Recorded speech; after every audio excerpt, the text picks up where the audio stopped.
तो आओ बच्चे, पिछले क्लास में हम लोग प्रोबेबिलिटी डिस्ट्रीब्यूशन पर प्रॉब्लम सब देखे थे। 8 तक हम लोग अप्रोच ले चुके थे, वहां तक हम लोगों को कोई दिक्कत नहीं था। अब उसी को हम आगे बढ़ा रहे हैं। क्लियर है? जब ध्यान से देखो, उसी प्रॉब्लम को हम आगे बढ़ा रहे हैं। ठीक है ना? 8 तक हम लोग का हो चुका था, उसके आगे की बात हम कर रहे हैं 9वां हिसाब से। 9वां हिसाब कर रहा है, 9th कर रहा है 4 बैड एग्स। 4 ठो बैड एग्स है। बैड एग्स है हमारे पास कितना? 4 ठो। और गुड एग्स, गुड एग्स हमारे पास है 4 bad eggs mixed with 10 good ones. करा 4 ठो बैड एग जो है, खराब अंडा 10 ठो गुड एग्स के साथ मिक्स किया गया है। एंड टोटल 14 हो गया एग्स। इसमें 4 ठो बैड है, खराब है, और 10 ठो गुड एग्स है। चलो उससे आगे देखो। If 3 eggs are drawn 1 by 1 without replacement, आ गया कहानी फिर। 3 ठो एग हम लोग एक एक करके खींच रहे हैं, और वो भी विदाउट रिप्लेसमेंट, यानी बिना रिप्लेस किए हुए। आ गया डिपेंडेंट इवेंट। जैसे पहला बार खींचेंगे तो 14 वो एग में से, उसके बाद 13 ही बचेगा, उसके बाद 12 ही बचेगा, एक एक कम होते चला जाएगा। अगर यह विथ रिप्लेसमेंट रहता तो पहला बार में 14 को, दूसरा में 14 को, तीसरा में 14 को, तो वो इंडिपेंडेंट इवेंट हो जाता है। यहाँ विदाउट रिप्लेसमेंट कर रहा है, हिसाब चेंज कर दिया। क्लियर है? तो 3 ठो एग खींचना है विदाउट रिप्लेसमेंट करते हुए। आगे पढ़ो। Find the probability distribution of bad eggs drawn. तो अगर आप बैड एग खिंचाएगा, उसका प्रोबेबिलिटी डिस्ट्रीब्यूशन ज्ञात कीजिए। तो 3 ठो अंडा खींचना है, 3 अंडा, 3 एग्स खींचना है। तो बताओ 3 एग्स में बैड एग्स क्या हो सकता है? एक भी बैड नहीं आएगा, यानी 0 हो गया। या एगो आ जाएगा तो 1 हो गया, या 2 गो बैड आ जाएगा तो 2 आएगा। क्लियर है? या तीनों बैड एग आ जाएगा तो 3 हो जाएगा। तो हमारा रैंडम रूल हो जाएगा 0 1 2 3। लोग समझ चुका होगा। देखो भाई, हम लोग डिस्ट्रीब्यूशन तैयार करने जा रहे हैं। यही हमारा रैंडम वेरिएबल हो गया, यही हो गया प्रोबेबिलिटी ऑफ रैंडम वेरिएबल। अब 3 एग्स खींचना है तो क्या होगा? और बैड एग्स हमारा रैंडम वेरिएबल है, उसकी संख्या। तो तीनों एग में एक भी बैड एग नहीं आएगा, यानी 0 हो गया। या नहीं तो एगो बैड एग्स आ जाएगा तो 1 हो गया। या 2 ठो आ जाएगा तो 2 हो जाएगा। या 3 के तीनों बैडे हमारा आ जाएगा तो 3 होगा। तो ये बताओ 3 एग्स खींचेंगे और तो क्या हो सकता है बैड एग्स के बारे में? या तो एको वो बैड नहीं है, खराब अंडा नहीं आएगा, एक भी तो 0 हो गया। या ये वो खराब आ जाएगा तो 1 हो गया। या 2 को खराब आ जाएगा तो 2 हो गया। या 3 को खराब अंडा, तीनों को तीनों खराब आ जाएगा, उसकी संख्या ही रैंडम वेरिएबल तो 3 हो गया। इसलिए 0 1 2 3 लिखे हैं। क्लियर है? अब आइए प्रोबेबिलिटी निकालते हैं। Probability when random variable is equal to 0। अब तुम्हें बताओ 0 होने का मतलब हुआ कि पहला बार में भी गुड आया होगा, गुड, दूसरा बार में भी गुड आया होगा, और तीसरा बार में भी गुड डे आया होगा, तब ना बैड एक भी नहीं आया। तो इसलिए बैड की संख्या 0, क्योंकि ये बैड की संख्या है, खराब अंडों की संख्या है रैंडम वेरिएबल। इसलिए पहला भी जी, दूसरा भी जी, तीसरा बार भी जी आया होगा, यानी एक भी बैड नहीं आया, तो नंबर ऑफ बैड हमारा 0 हो गया होगा। क्लियर है? तो आइए, तो पहला बार में गुड आना था। गुड कितना है? 10 है, तो 10C1 अब बाई 10 और 4 14C1। ये हो गया पहला बार का प्रोबेबिलिटी, पहला अंडा खींचने का। फिर इनटू दूसरा बार में गुड आना था। गुड अब कितना हो गया? 10 में से एक गुड तो निकल चुका है, तो 9C1 हो जाएगा। अब बट 13C1 हो जाएगा। ये क्यों हुआ समझ में आया? क्योंकि विदाउट रिप्लेसमेंट है, जो खींचे हैं उसको पुनः रिप्लेस नहीं किया। तो 10 इस समय 10 था, अब 10 का 9 ही हो गुड रह गया, क्योंकि गुड तो खिंचा चुका है, वो बाहर निकल गया हुआ है। और फिर तीसरा बार में भी गुड डे खींचना है, तो 9 के बाद हो जाएगा 8C1 अब बाई 12C1। ये क्यों हुआ समझ में आया? क्योंकि विदाउट रिप्लेसमेंट है। पहला बार में गुड खींचा है तो 10C1 बाई 14C1, 14 अंडे थे मेरे पास। अब तो 13 ही बच गए ना, उसमें भी गुड 9 रह गया, तो 9C1 बटे 13C1। अब तो 12 ही बच गया ना जी, 12 तो 12C1, और उसमें गुड अब 8 ही रह गया था 8C1। यानी तीनों काम होता तो मेरा काम होता, इसलिए मल्टीप्लीकेशन रूल। इसका जो वैल्यू निकलेगा निकाल लेना, वही यहां पर फिल कर देंगे प्रोबेबिलिटी की जगह पर। क्लियर है? इस प्रकार से। अब दूसरा probability when random variable is equal to 1। अब 1 होने का मतलब है एगो बैड आया होगा, ऐसे बैड, बी से बैड को बी से इंडिकेट कर रहा है, गुड को जी से। तो पहला बी आया होगा, दूसरा जी आ गया होगा, तीसरा जी आ गया होगा, यही ना 1 हो गया। 3 अंडे खींचना है, तो पहला बार में कौन आया होगा? बैड। दूसरा बार में कौन आया होगा? गुड।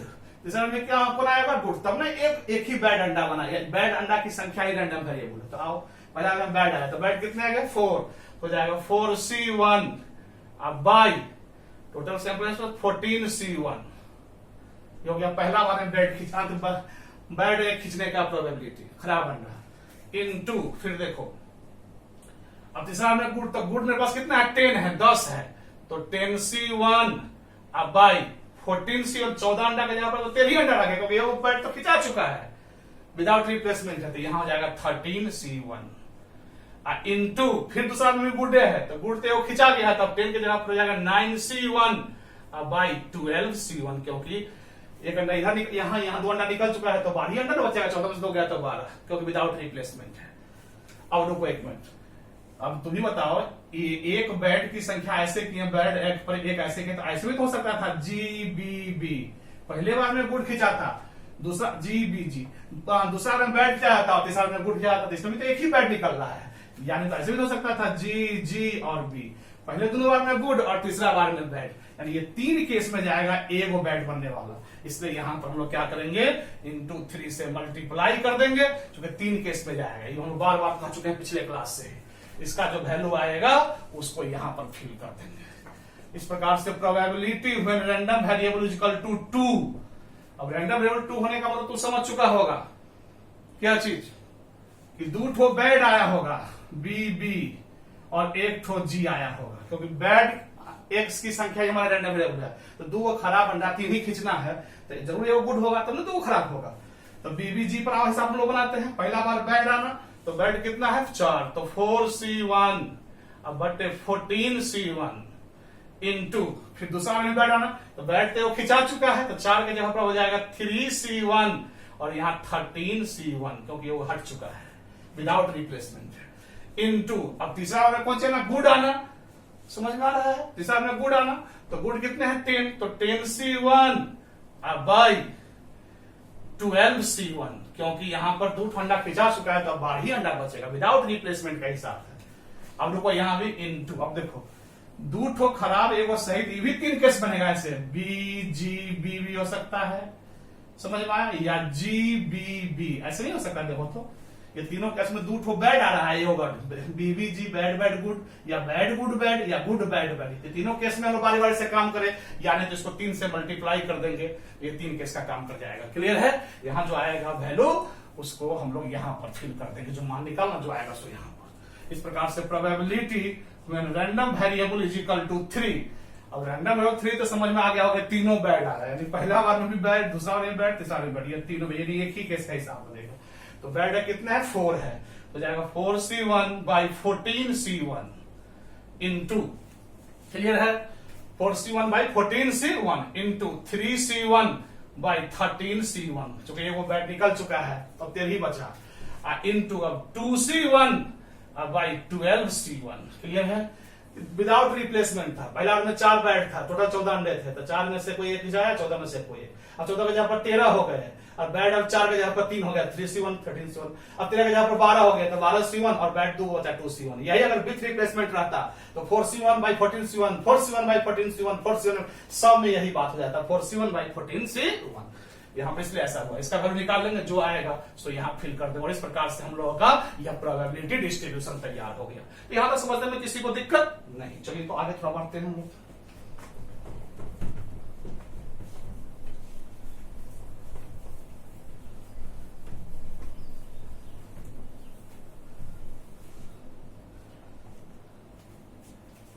अब 10वां हिसाब जो हम देख रहे हैं सेम, इसमें एक दिया हुआ है और इसमें बल्ब दिया हुआ है, क्लियर है, इसमें 4 बैड एक्स था 10 गुड था, इसमें 16 बल्ब है, 4 बल्ब डिफेक्टिव है और 12 बल्ब गुड है, यानी सेम हिसाब है 9 और 10, इसलिए 10 हिसाब हम अब नहीं बना रहे क्योंकि 10 और 9 दो बोथ आर सेम, क्लियर है, उससे आगे थोड़ा हम बढ़ जाए, 11 पर हम चलते हैं,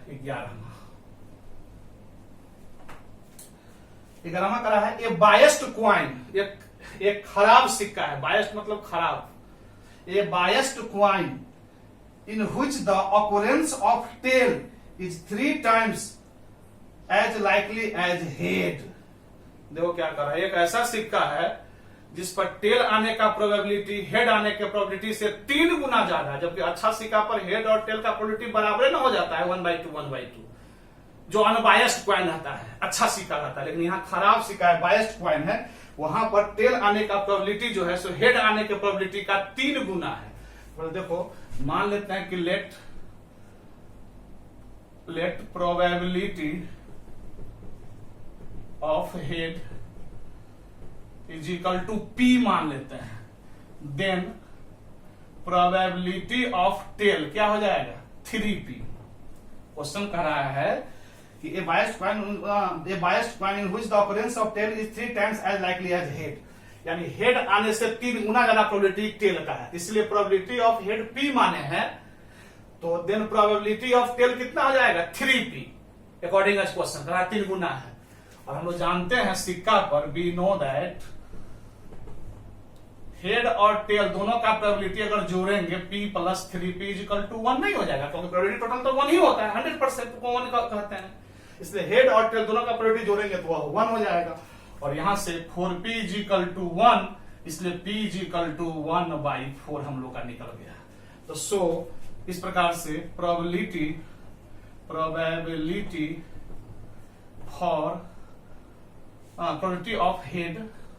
of head is equal to कितना हो गया, p माने थे तो 1/4 हो गया, and probability of tail is equal to 3p माने थे तो p का मान डालेंगे तो हो जाएगा 3/4। इस प्रकार से यानी वह ऐसा सिक्का है जहां पर हेड का प्रोबेबिलिटी 1/4 है और टेल का प्रोबेबिलिटी जो है सो है 3/4, यही सिक्का है वो। चलो तो कह रहा है a biased coin in which the occurrence of tail is 3 times as likely as head is tossed twice, उसको 2 बार उछाला जाता है उस सिक्का को। क्लियर है? चलिए तो क्या हो रहा है, find the probability distribution for the number of heads. तो हेड की संख्या का प्रोबेबिलिटी डिस्ट्रीब्यूशन तैयार कीजिए। तो आइए हम प्रोबेबिलिटी डिस्ट्रीब्यूशन तैयार कर रहे हैं।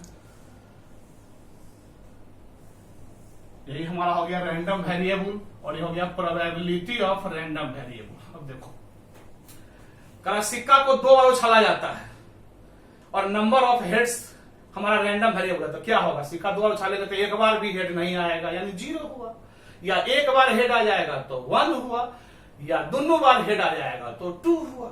0, 1 और 2 रैंडम हेड हो जाएगा। तो बहुत सिंपल हिसाब है, हम लोग अच्छा हिसाब देख चुके हैं।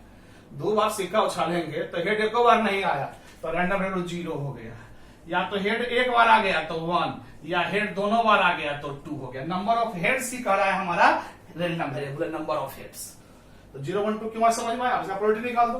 Probability when random variable is equal to 0, random variable जब 0 हो तब प्रोबेबिलिटी हम लोग निकालने जा रहे हैं। तो ये बताओ 0 होने का मतलब हुआ कि हेड पहला बार में भी नहीं आया और दूसरा 2 बार उछाल रहे हैं, सिक्का कितना उछाल रहे हैं 2 बार, तो पहला बार में भी हेड नहीं आया होगा और दूसरा भी नहीं हेड, तो हेड नहीं आया तो क्या आ गया होगा, टेल आ गया होगा। यानी पहला बार में भी टेल आया होगा और दूसरा बार में भी टेल आया होगा। तो प्रोबेबिलिटी ऑफ टेल कितना है 3/4, तो 3/4 इंटू 3/4 यानी हो जाएगा 9/16। क्लियर तुम लोग को हो चुका होगा, क्योंकि 0 होने का मतलब पहला में टेल आना और दूसरा टीटी को ही हम लोग 0 बोलते हैं, हम बोले हैं। अब देखो probability when random variable is equal to 1, तो क्या हो जाएगा, देखो 1 होने का मतलब हुआ कि पहला बार में टेल आ गया होगा, दूसरा बार में हेड आ गया होगा। पहला बार में टेल और दूसरा बार में हेड, तो एक हेड आ रहा है इसलिए 1 है। और पहला बार में टेल कितना है, टेल का प्रोबेबिलिटी क्या है, टेल का प्रोबेबिलिटी हमने निकाल चुके हैं 3/4 इंटू, और हेड का प्रोबेबिलिटी कितना है 1/4। क्लियर है? अब तो पहला बार में टेल आया और दूसरा बार में हेड, एंड मल्टीप्लीकेशन हो जाएगा, क्योंकि दोनों काम होता है तो मेरा काम हो रहा है। अब देखो इधर ध्यान से सुनो, यहाँ मतलब एक हेड आना, तो पहला बार में टेल, या तो ऐसे भी हो सकता था पहला बार में हेड और दूसरा बार में टेल, यानी एक हेड आने के लिए 2 केस में फिर जाना पड़ेगा, टेल हेड चाहे हेड टेल। तो इसमें या तो फिर अलग अलग करें, यानी इसमें 2 से मल्टीप्लाई करते वही हो जाएगा हमारा। क्लियर है? तो यहां तक समझने में तो किसी को दिक्कत नहीं। इस प्रकार से कितना हो जाएगा, इस प्रकार से हो गया 3/8। क्लियर है? 16 हो गया, 2 8 16, 3/8 हो गया प्रोबेबिलिटी। ठीक है? और प्रोबेबिलिटी यहां पर हम लोग 3/8 डाल देंगे, और probability when random variable is equal to 2।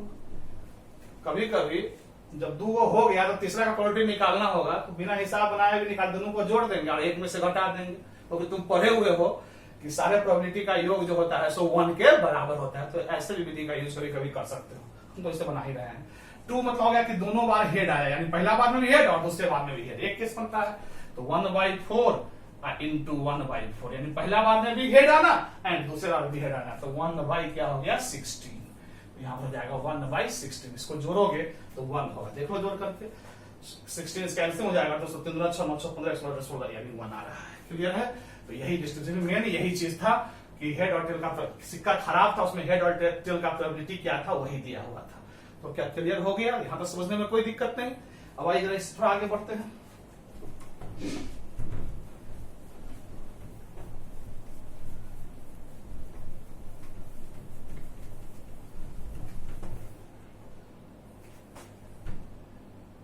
अब आओ 12वां हिसाब। 2 डाइस आर थ्रोन टुगेदर, दो गो पासा एक साथ भाजा जाता है, 2 ठो पासा। क्लियर है? 2 पासा भाजेंगे तो सैम प्लस प्लस कितना हो जाएगा 36, 6 गुने 6 36 हो गया। 2 पासा एक साथ, 2 dice are drawn together and the number of appearing on them are noted, let X, capital X मतलब हो गया random variable, denote the sum of the 2 numbers. अच्छा, कह रहा है 2 पासा भाजा जा रहा है और दोनों पासा पर संख्या जो आता है नंबर उसको योग कर दिया जाता है, जोड़ दिया जाता है, और वही हमारा रैंडम वेरिएबल है। तो कह रहा है 2 नंबर्स, तो find the probability distribution for capital x. यहां पर देखो भाई, तो इसको